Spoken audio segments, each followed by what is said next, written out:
Okay, friends, we are here. We are kicking off 2016 with a Whitleypedia Top 100 Games of All Time. I am flattered and ecstatic to have been commissioned to do this. I'm delighted that all our Kickstarter goals were reached, and that you, the people, wanted to see this as much as we wanted to do it. And by we, I really mean just me and my friends Chris and Mark who are here.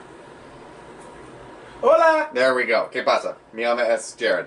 Now, I haven't played as many games as your Tom Vassals or your Jason Levines, so I can't, look at a swath of 4,000 games and say, yes, here are my choicest ones currently.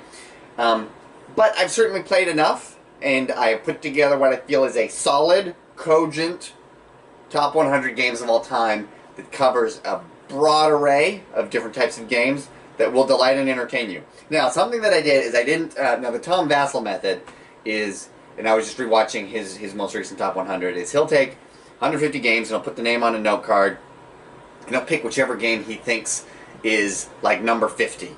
And he'll put that card in the middle, and then he'll just judge everything relative to that until he builds all the way out to from 1 to 100. If a game is better or worse, he moves the note cards around.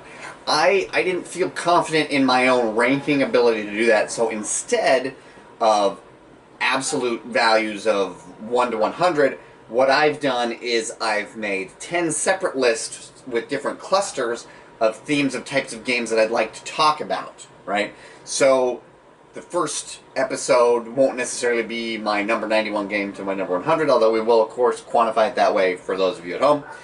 But it'll be a different category of games. So some of the categories that I've come up with are not your typical Board Game Geek categories like worker placement or area control or whatever, but one list is my guilty pleasure games, right? These are games that I enjoy but are not technically the greatest games in the world. My first list is going to be my legacy games. These are games that I think are very important in framing the gaming character that is Jared, but they're not necessarily games that I play every week or indeed ever really, right? But they were important at some point. Some of the other game categories I've come up with is the Goldilocks game, which is the Goldilocks is just right, right in the middle, not too hot, not too cold. The Goldilocks game, I felt pretty good about that. And then we have several more, which will delight and entertain you. I think you'll enjoy it.